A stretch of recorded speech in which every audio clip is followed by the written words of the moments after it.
So they can. We should have working. But we should have.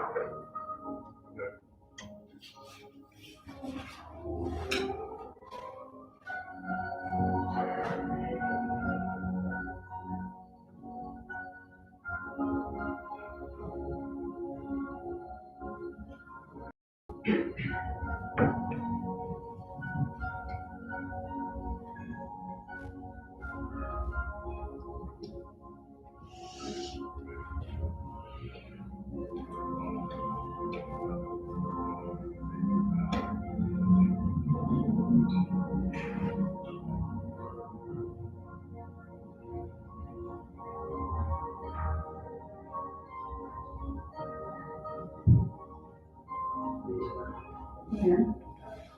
You want to put your hair up? Yeah. I need to get some food first, so. Yeah, that's good.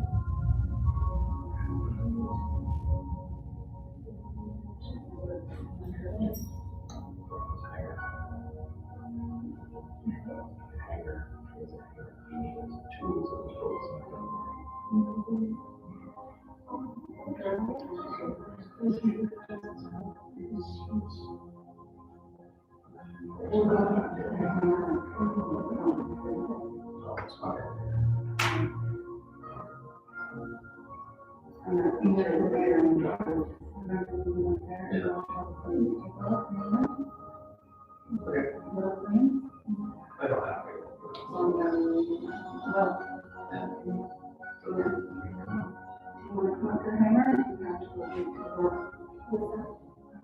We're going to that Hawaii. I'm happy to ask that.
Yeah, that's been on for a couple of minutes.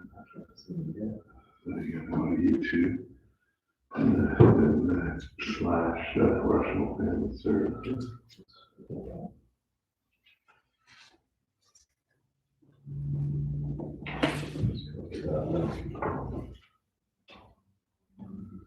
Okay, when you're on that website, okay, if you just slide across, you should see pictures and videos. Where it says memory wall, if you know, details to slide across, I should say slide across.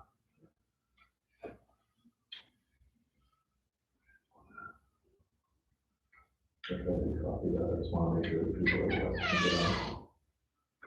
Make sure you don't live, I thought of the office. Recording.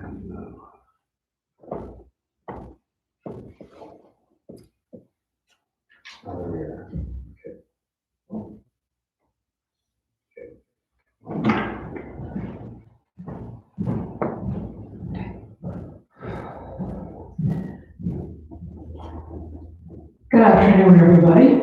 My name's Audrey Whitney. I'm one of the local clergy in town.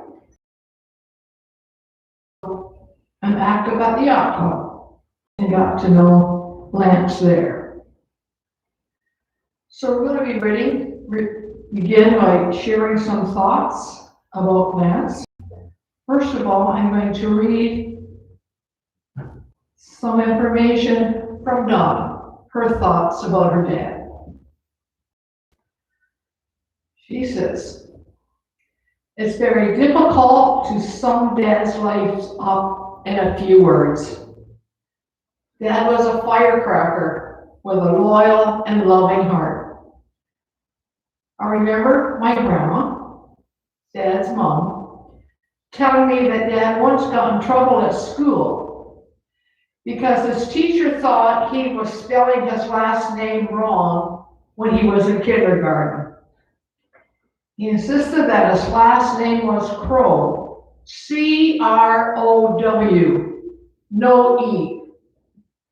I'm pretty sure she took a ruler to the back of Dad's hands. Well, Grandma was also a firecracker. She told me that she went right down to the school to let that teacher have it. Dad didn't have any problems after that. Now, I always tell people my last name is Crow, just like the bird. Dad grew up the oldest brother to Bruce, Keith, Brenda, and Terry. Dad often told the story of how he drove the truck for the milkman at the age of 12, much to the grin of my oldest son who wants to learn yesterday. Yet he has to wait another year until he's 16. Dad did give Sid his first driving lesson up at the hangar.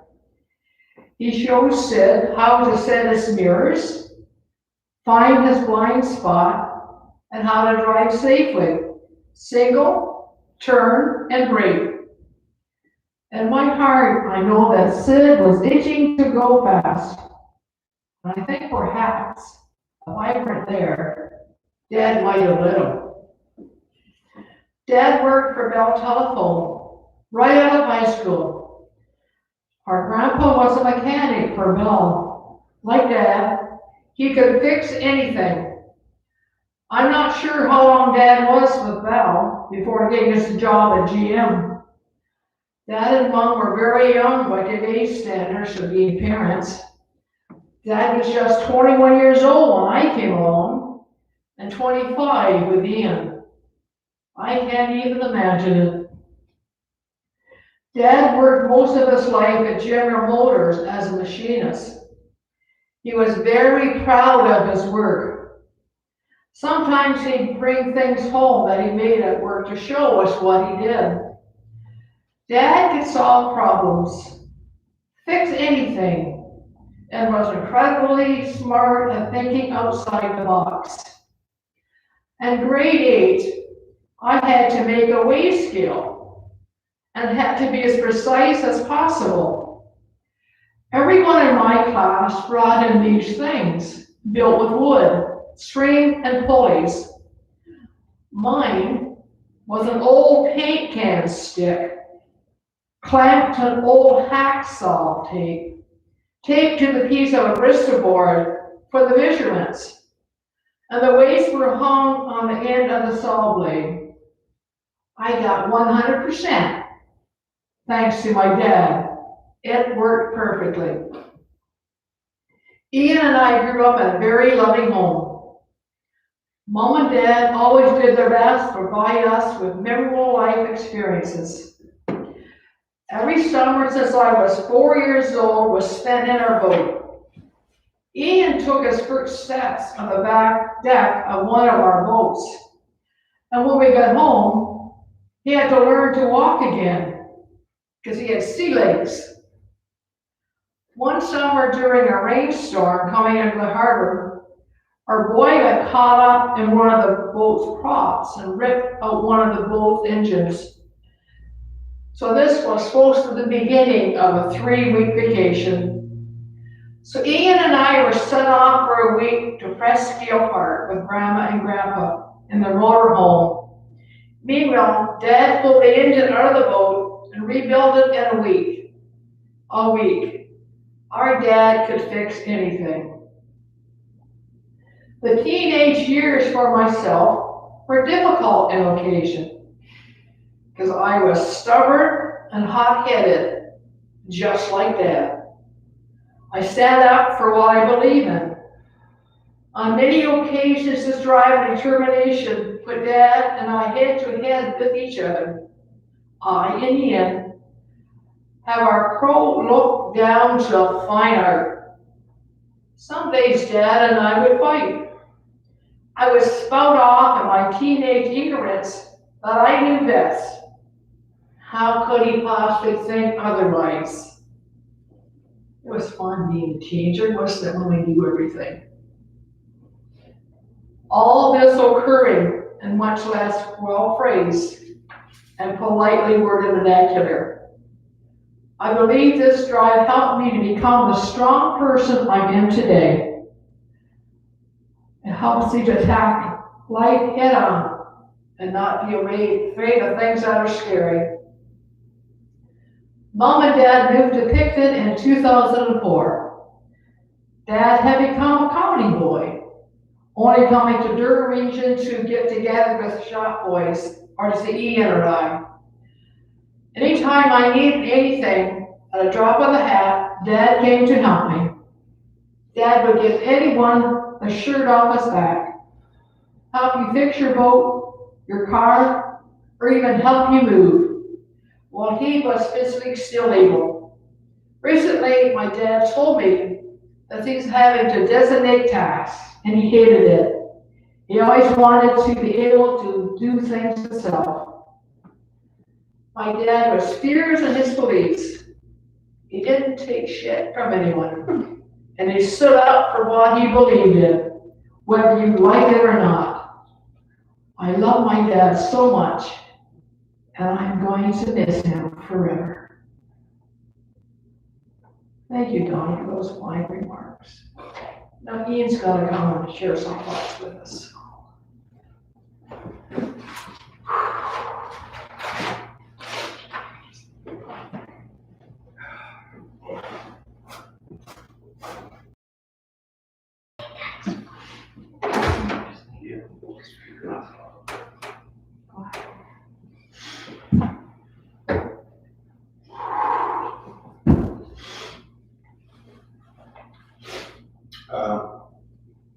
First, I just want to say how sorry I am for everybody that couldn't be here, and to my dad as well, because of COVID and the restrictions.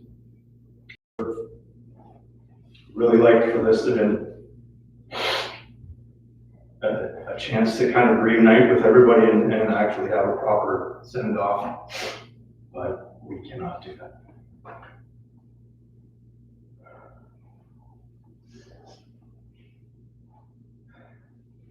My dad was everything that I ever needed him to be. He was helpful and supportive, stubborn when I needed it. If I was trying to learn something, he had enough sense to step back and let me make my mistakes. And then he would help me to correct them, and even if they were stupid.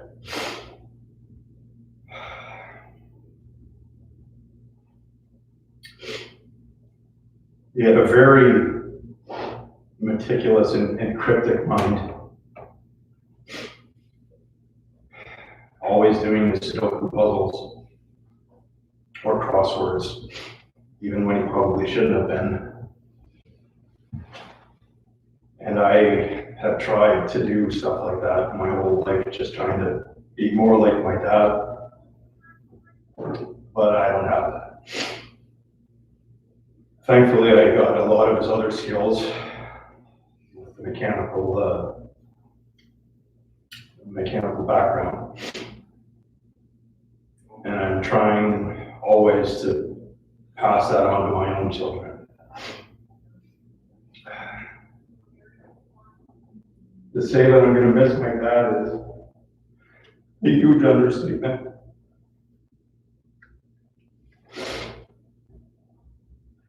I miss vacations, I miss seeing people, but not having a dad is something I don't know that I'm going to get used to anytime soon.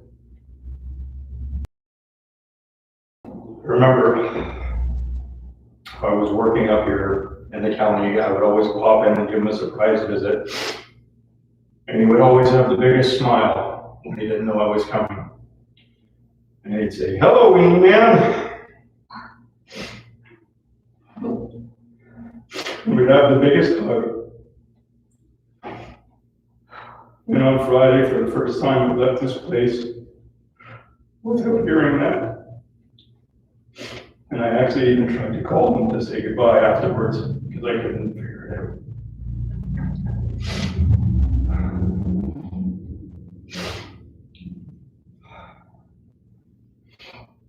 I love you so much, Dad.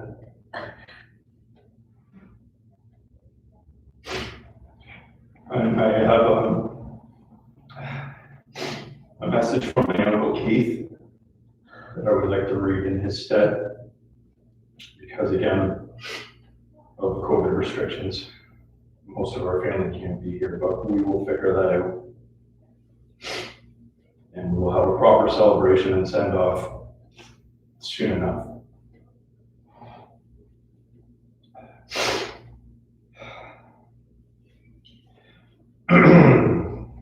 To my brother Lance, I'll miss our talks, sharing our life adventures and support for each other throughout our lives. You gave me something to look forward to, waiting to talk on our phone calls. You supported me on everything in my life and never judged my decisions. Growing up had its ups and downs, but I wouldn't change it for anything. I miss you and love you, Brother Keith. And I'm fairly certain that is reflected among everyone else.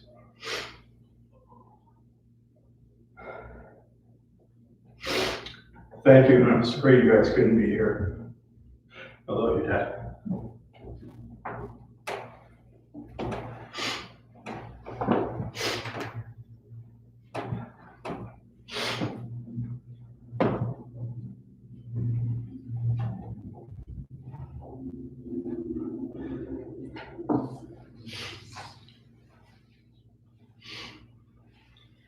Thank you, Ann.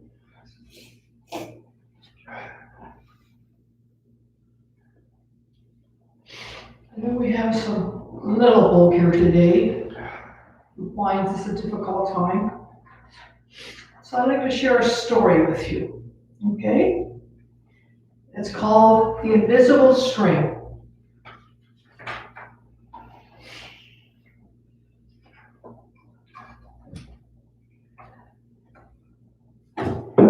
Lisa and Jeremy, they were twins, and they were asleep one calm and quiet night.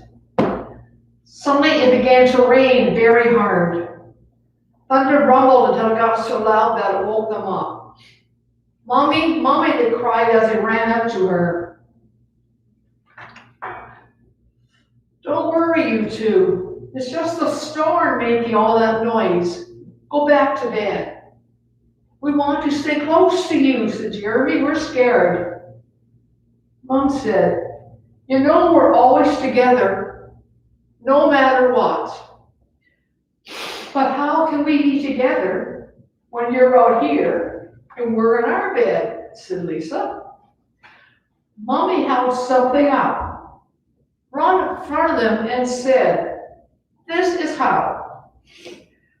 Rubbing their eyes, the twins came closer to see what Mommy was holding. I was about your age when my mommy first told me about the invisible string. "I don't see a string," said Jeremy. You don't need to see an invisible string. People who love each other are always connected by a very special string made of love. But if you can't see it, how do you know it's there? Asked Lisa. Even though you can't see it, you can see it with your eyes. You can feel it in your heart. And you know that you are always connected to everyone you love. When you're at school and you miss me, your love travels all the way along the string until I feel a tug on my heart. And when you tug it right back, you'll feel it in our hearts, said Jeremy. Would it reach me even if I brought a submarine captain even the ocean? Asked Jeremy. Yes, Mom said, even there. Or a mountain climber, even there. A dancer in France, even there. A jungle explorer, even there. How about an astronaut in outer space? Yes, even there. When Jeremy quietly asked, can my string reach all the way to Uncle Brian in heaven? Yes, even there. Does the string go away when you're mad at us? Never, says Mom. Love is stronger than anger. And the string will always be there. Even when you get older, you can't agree about what movies you want to see, or what game to play in the back seat, or what time to go to bed. Well, that's right. You too should be in bed. With all that, they laughed as Mom chased the twin back to the beds. Within a few minutes, they were asleep, even though the storm was still making the same loud noises outside. And as they slept, they kept dreaming of all the invisible strings they have, all the strings their friends have, and until everyone in the world was connected by invisible strings. And from deep inside, they could now see clearly.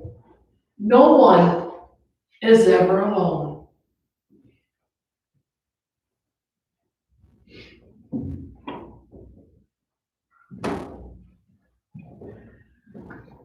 Sure, there's a couple of you that feel alone today, but Grandpa is with you.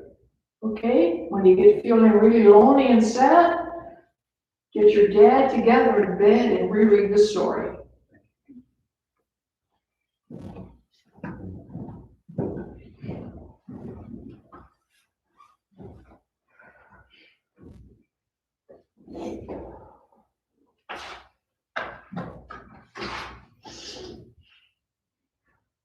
Let's just share a short prayer. God, we thank you that we've been able to gather here to remember and celebrate Lance's life. We remember the good times we shared together as family members and friends. We thank you for the memories we have of Lance as a father and father-in-law, a grandfather, a brother and brother-in-law, uncle and friend. And knowing Lance's memories and spirit remain with us forever, bringing us hope and comfort, we ask that your gentle arms around us and comfort all who grieve this day. So as we leave this time of worship, with every good thanks we have of the memories of Lance. So Lance, into the freedom of the wind and the sunshine, we let you go. And to the dance of the stars and the planets, we let you go. And to the wind's breath and the hands of the star maker, we let you go. We love you. We miss you. We want you to be happy. Go safely, go dancing, go running home. Thanks for the memories, and rest in peace. Amen.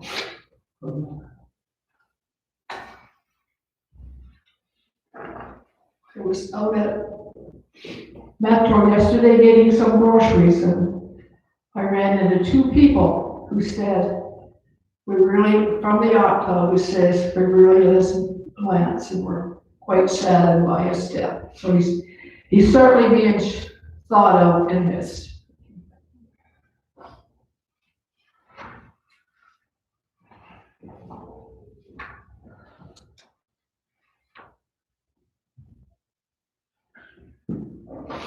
Have a safe drive home, everybody, on this busy weekend.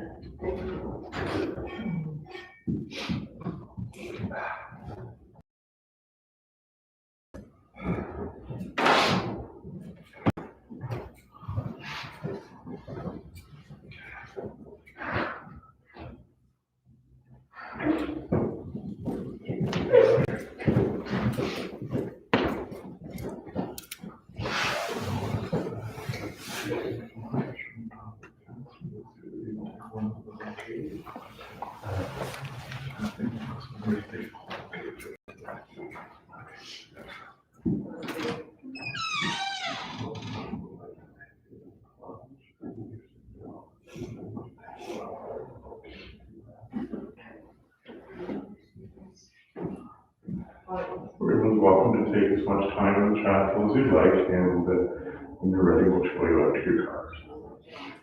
Thank you.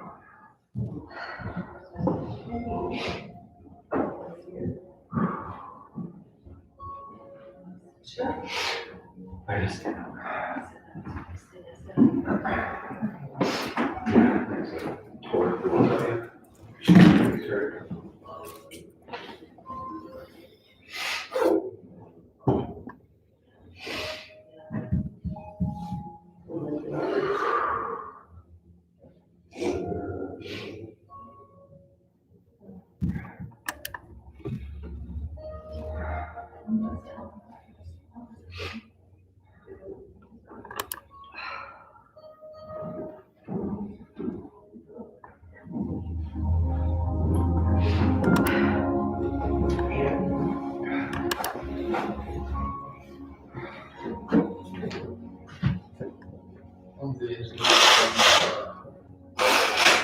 Troy, like,